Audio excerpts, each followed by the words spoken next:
Hi, this is John Marshall, trying for a third time to get this uploaded.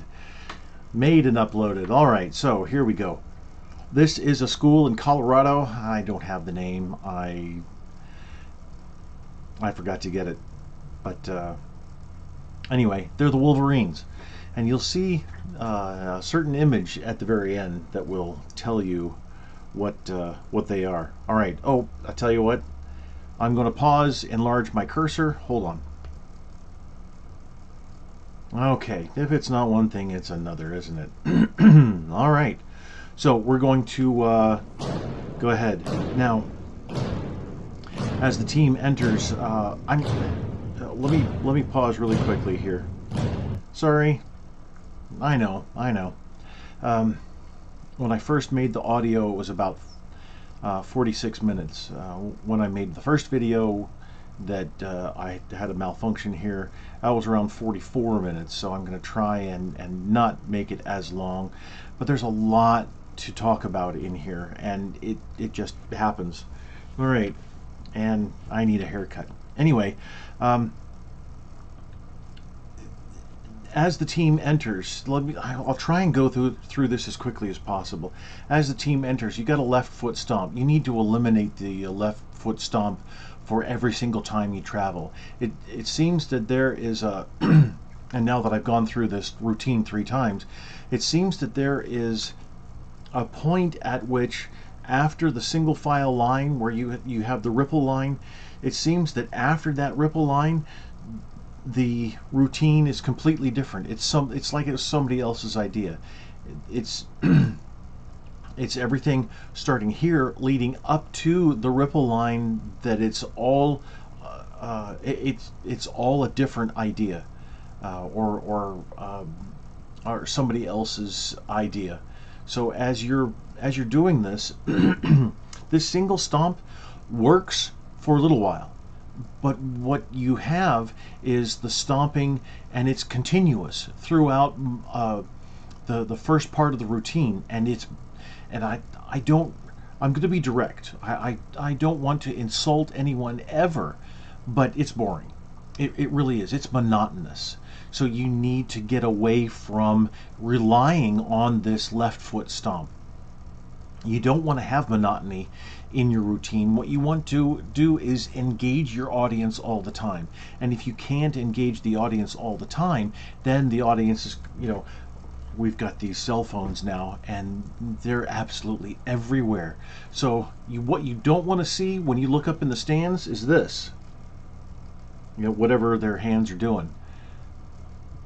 But with a monotonous routine, not saying that this is all monotonous, but with the monotony in the routine, and this goes for everybody, you're going to see people checking their phones, and now some people are addicted to their phones and they just can't live without checking every 5 seconds. I'm not talking about that.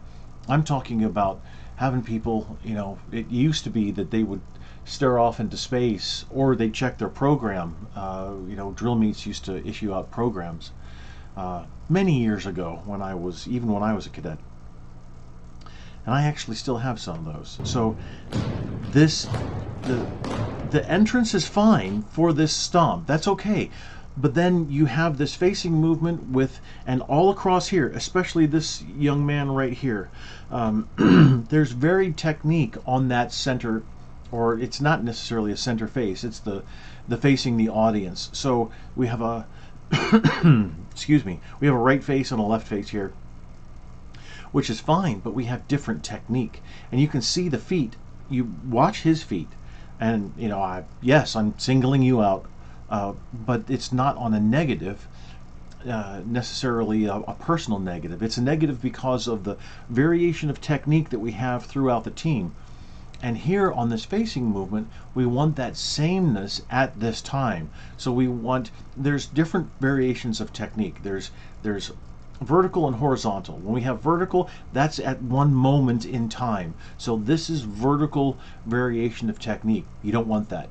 You usually want the same technique, especially for a facing movement. Now for variation of technique that's in the vertical stage, for, say, the report in or the report out when you make your wedges, that's going to be different. It would be nice to have variation of technique in there, and I'm not talking about, you know, the position of your elbow. I'm talking about different salutes. So that's that can actually, yeah, that's probably it's a variation of the salutes, not necessarily a variation of technique. So you want sameness here. That's my whole point.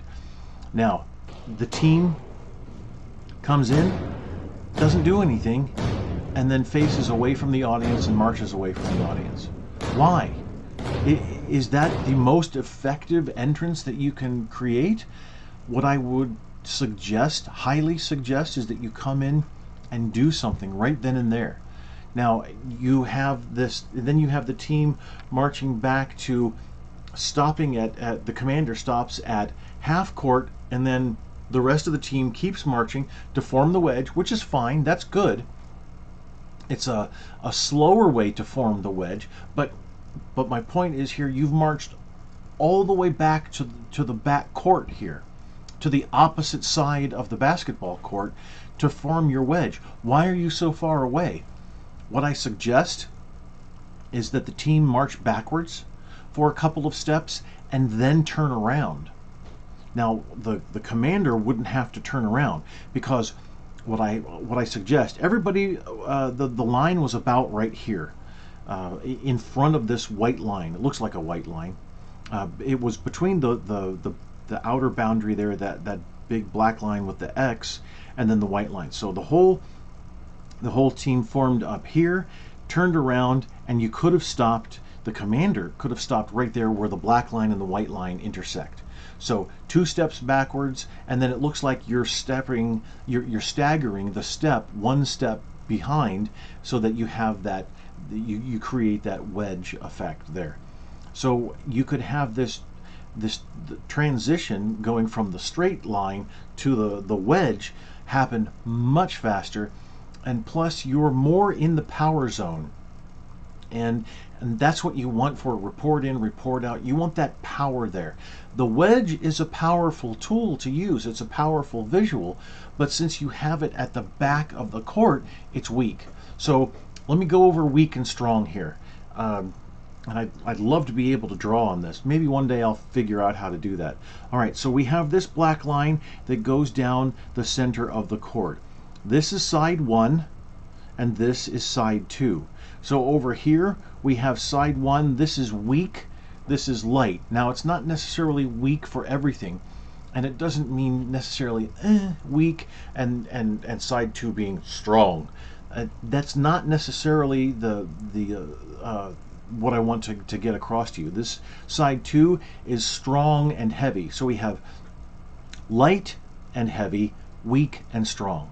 So that means that whatever you perform over on this side will have a little bit stronger, heavier effect if you perform it over here.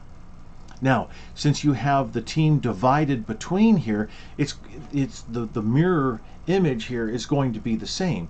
But if you had part of the team over here and part of the team over here, this would excuse me, this would be a little, it would still be effective, but a little less strong. I probably shouldn't say weak necessarily, but it would be a little less strong, and over here would be stronger. All right, so then it looks like the basketball court right here, it has another line, and it's dividing the court. Yeah, I guess so. It's dividing the court for our purposes, from the back to the front.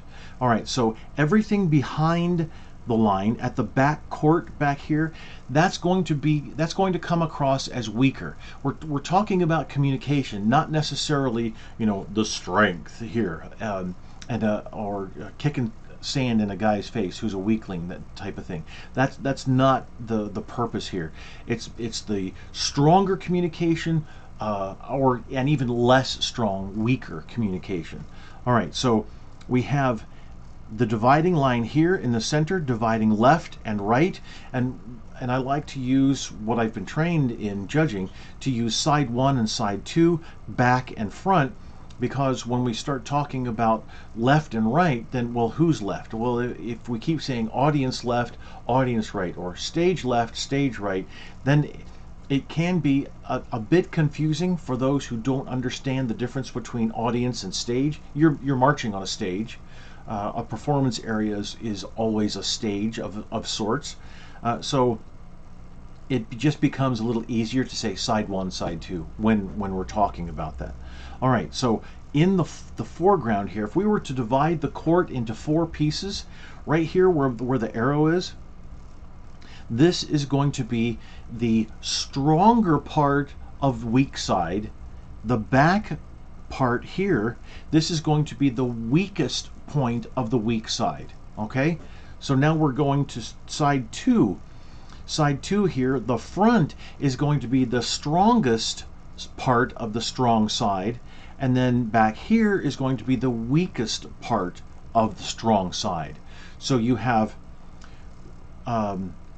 let's see here, strong, weak, weak, weak, strong, strong, and then weak, strong. All right, now this is helpful when you get into drill team design and when you understand the communication with your audience. I mean, it does really get in depth, but I just wanted to give you a cursory overview, and at 11 minutes I need to hurry up. So my first 2 attempts at this have been quite long, about 45 minutes.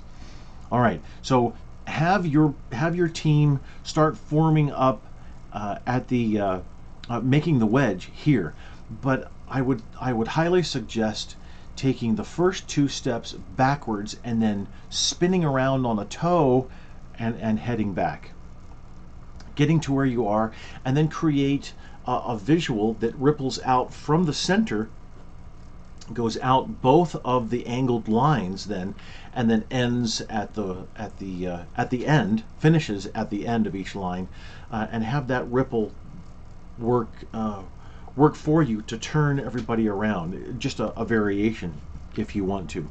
Or when you're entering, you can have everybody break up into, let's see how I can do this here. So you have one person here, one person here. As they march in, they move so that one is behind each other. They turn towards the audience, and then as they back up, then, and I'll bring this hand down. So you have, here's a visually layered look of the person standing, the person kneeling, so that when they get into this wedge, you actually have a double wedge of a person standing in the back and then kneeling at the front.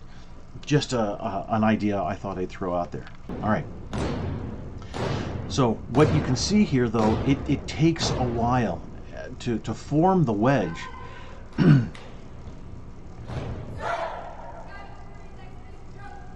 And now you've got the report in. So why the bloused salute?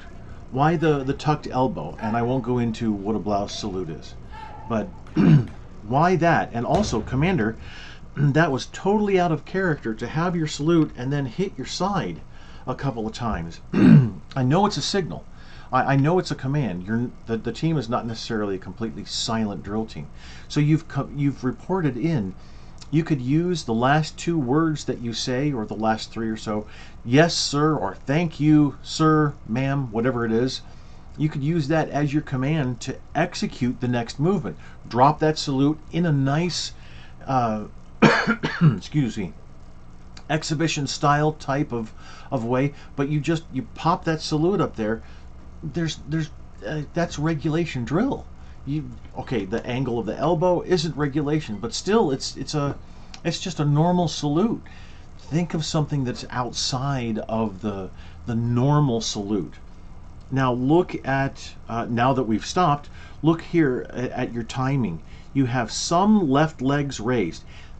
I've noticed, because I've watched this 3 times, I've noticed his leg raises are outstanding.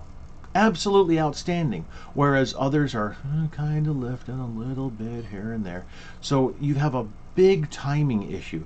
You also have this cadet here out of alignment. Now it looks like there's a sweeping motion here of the line. It sweeps back, it kind of curves outward. I don't know if you want that or if you want an exact straight line. If you want the sweeping motion, that's fine. But she's a little bit too far out of alignment here. Now, if you end up out of alignment, you don't move.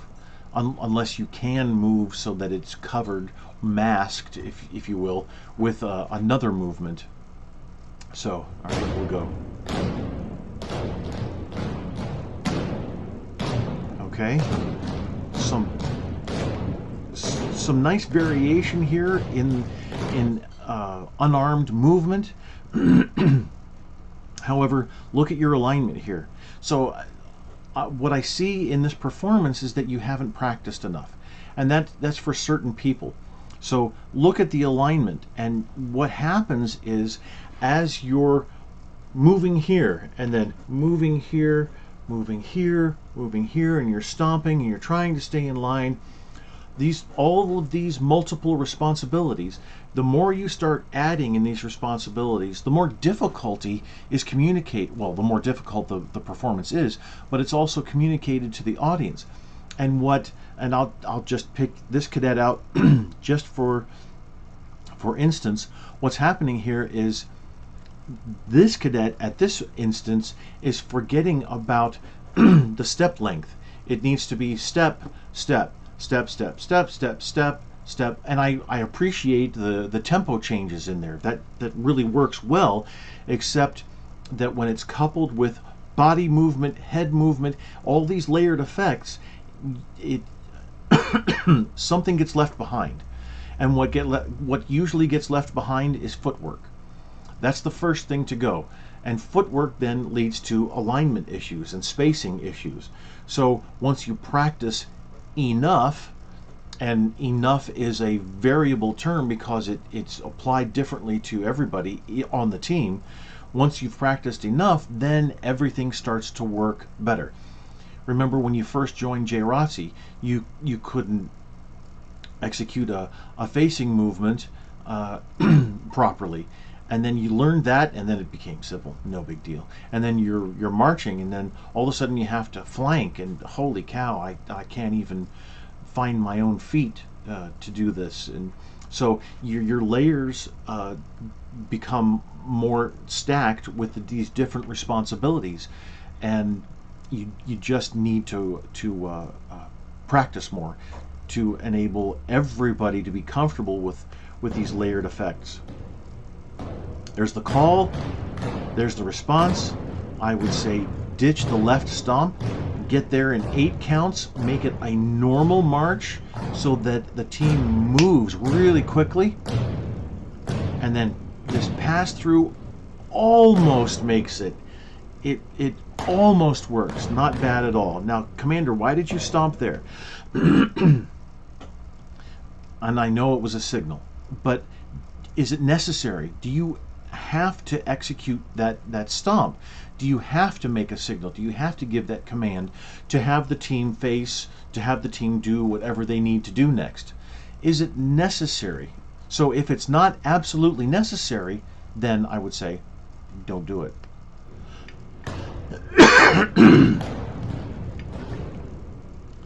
So nice ripple effect there. I would say accentuate the arm movement here because you're rippling backwards. People aren't seeing the body movement, they're recognizing the body movement through the arms going out. Now I'm holding my arms straight out, but you have them out at an angle. But I think if you accentuate that just for a slight second as you move those arms out and then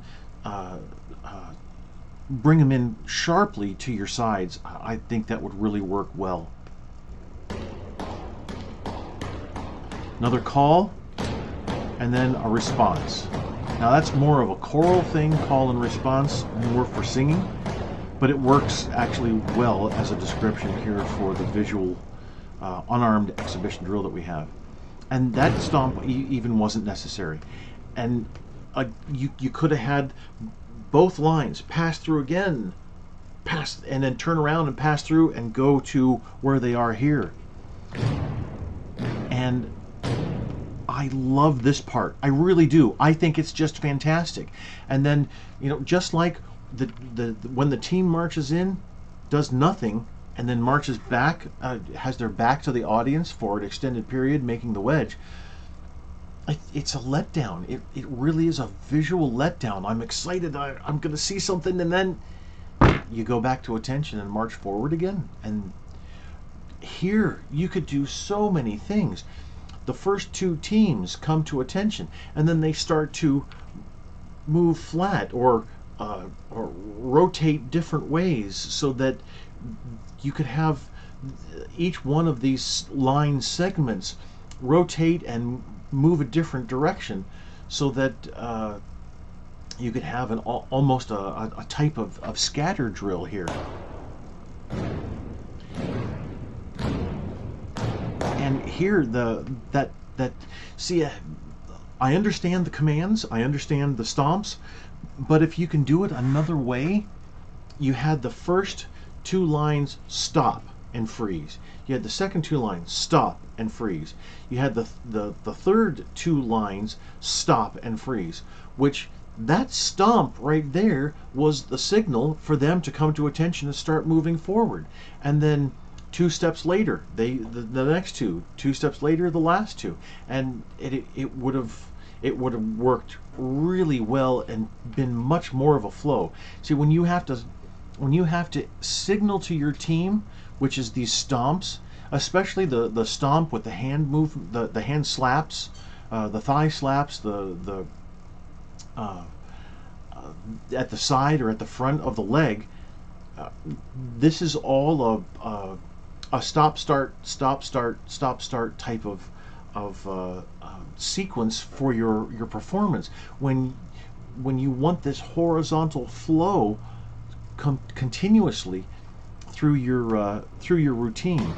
So I caution against these constant stomps as indicators. This works well. However, you've got a kind of an arc or even a slight type of wedge here. If the team was spaced out well enough, they would have ended up peeling off. The double peel off is great. It really works nicely. But if everybody was spaced properly, you would have ended up with forming two lines that are already aligned. Everybody, each of the members there is already aligned, and you wouldn't have had to wait those couple of steps here when you stopped to get everybody aligned. So, and that kind of detracts from from the performance. Now, had a signal, and then look, there's only 1, 2, 3.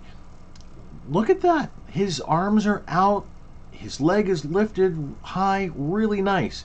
She's got the arms out, but barely starting with the foot.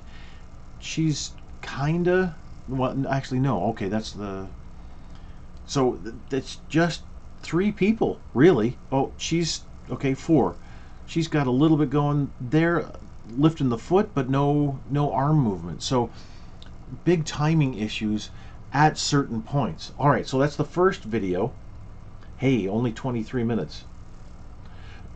I will pause here. I'll bring up the next video, and then I'll be back with you. All right, there we go, and here we go. So, so that was the stop. I get it. That was the stop, and then the signal, and then this. So I understand that it was every other person, so it wasn't going to be everybody that was moving. However, every other person wasn't engaged at the same time, so you had a big timing issue there. Now, why the command? Everybody stopped all at once, and this cadet over here could have initiated the whole sequence. And if you notice, she's at a modified parade rest. She's at the modified parade rest, but she's going there. So late, very, very late.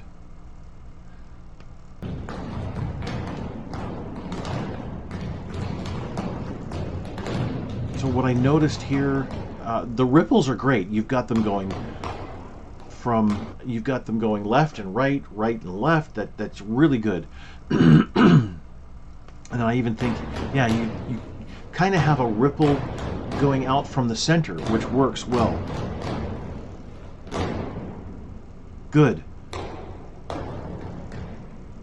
That didn't work all that well. It wasn't as powerful as it could be.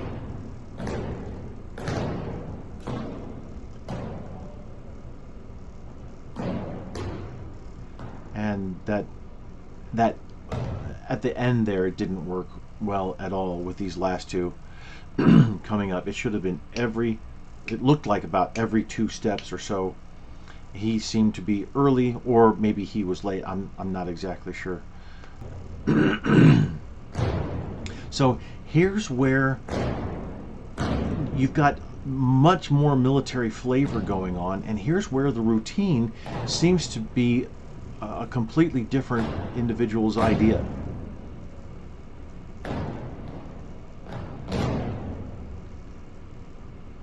I appreciate the arm movements there, really worked well, kind of a weaving in there. But those arm movements there at that turn just didn't work all that well. Instead of what he has is the hands going to the outside of the torso, when just about everybody else, the hand is centered on the torso.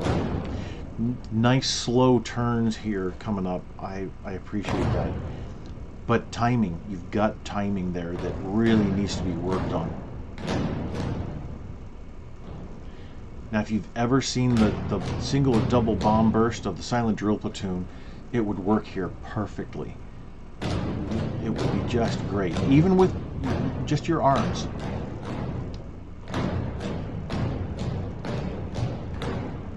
So without, excuse me, so going back here, I just want to review just for a minute. You can see all of those movements, the hand movements, the arm movements, they work well. And if you see that there's a difference between executing this move and having your head straight across or straight forward, and then looking at your hand, your outside hand. There's a big difference in that, and that's something that you want to ensure. You want to make sure that keeping the head forward is, if you have this type of move here, you bring your arms up, putting your head anywhere really isn't going to make that much of a difference. The focus is towards the center here, so that's fine. But when you get into here, the focus is over to my left, audience's right. It's just something to be aware of, because I noticed that you use the head movement at some point and then sometimes you don't, which is fine. Just making sure you're aware. Now there's also precision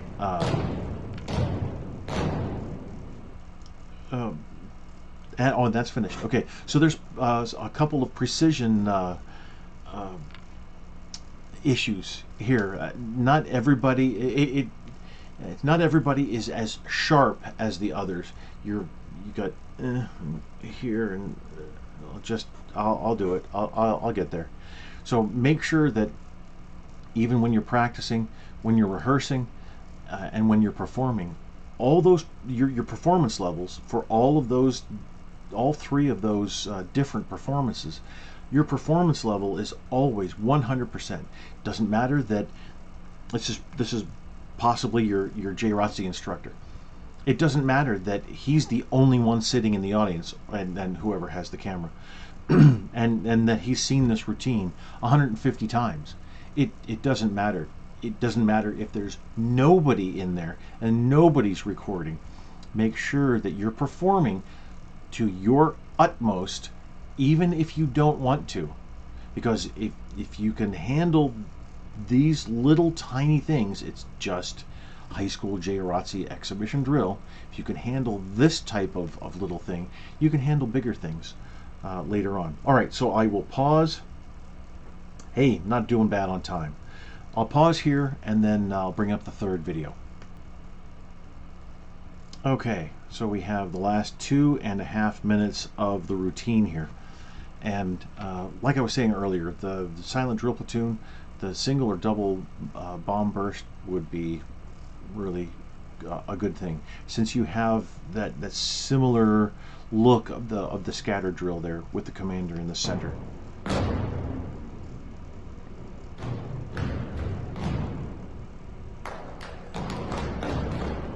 Not good. But you caught it, and that's good. Much better. Now, what I was talking about, head movement. So, you have two things going on here. Your head's focus is off to your right, but your arm focus, your left arm, is off to the left. Why do you have divided focus? It's just a thought. Now I understand, when we dress to the right, we dress right, left arm up, and then the head to the right. But when we dress left, we actually dress this way. So I think it would be much more powerful if you would look to the arm that's up, the arm that's parallel to the ground.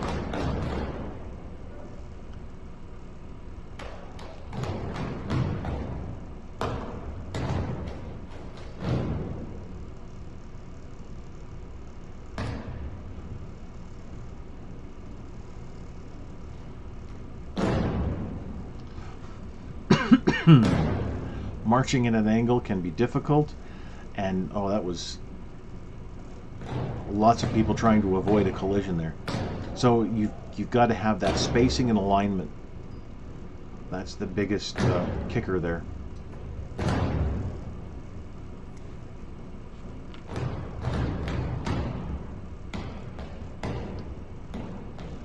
Call and response. But this is a ripple here. Nicely done. Although the audience really can't see the ripple going front to back. So it would be better to have it go lateral, either inside out, outside in, right, left, right. And here's the W for Wolverine.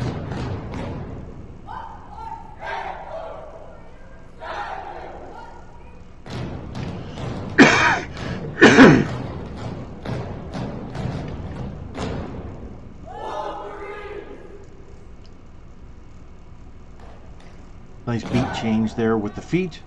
And again, so here, let me you've got that, you could have that layered effect. Remember, person standing up, person kneeling, facing forward. You could have these three with the kneeling Queen Anne, these three with the kneeling Queen Anne, even the commander with the kneeling Queen Anne, then everybody else standing. Doesn't necessarily have to be a regular salute.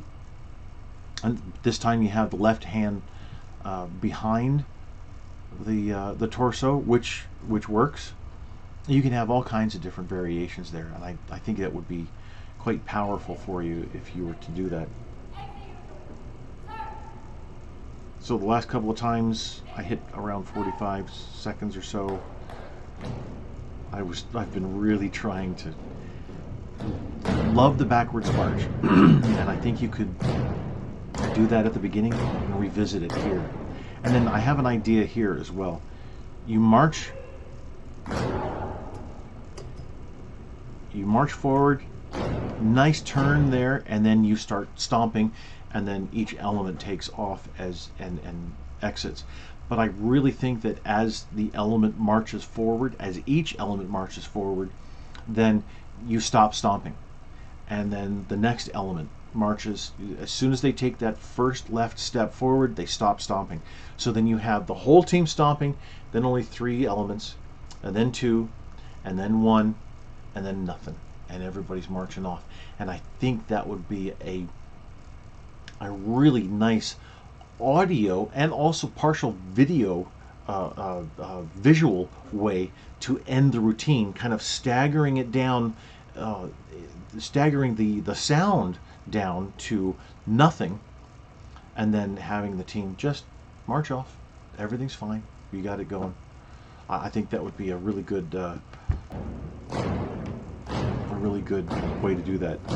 Have everybody who's standing still, they're still stomping, but as soon as you step off, then no more stomp. And I really think that would just kind of put the icing on the cake of your routine. All right, so yes, I knocked off 10 minutes from this video, so third time was a charm here. If you have any questions, you can always contact me, no problem. And I'm finally glad I was able to get to this. I've been trying to work this into my schedule the last couple of weeks, so this has been really good. I appreciate the team's work. Honestly, I appreciate the ideas that have gone into this, but I think there is a reliance on that left foot stomp. The left foot stomp is a nice visual, and it's also a nice audio portion of the routine, but having a heavy reliance on it then causes that monotony that you don't want. You want to engage your audience with a variation, a difference, and creating different styles of marching, using different styles of marching techniques is going to create that difference. And then constantly engage your audience, keep them mixed in with the performance as a part of the performance, and that's what you want with your performances. Whether you're performing for the rest of the school, just the parents, or a random group of ROTC cadets at a drill meet, it doesn't matter. Whatever the performance is, then you need to engage, and and you want others to come up to you afterwards and say, hey, how did you do? That's kind of cool stuff. All right, so I hope my comments have been helpful, and I look forward to seeing an update video from your school. I appreciate this. Thank you very much.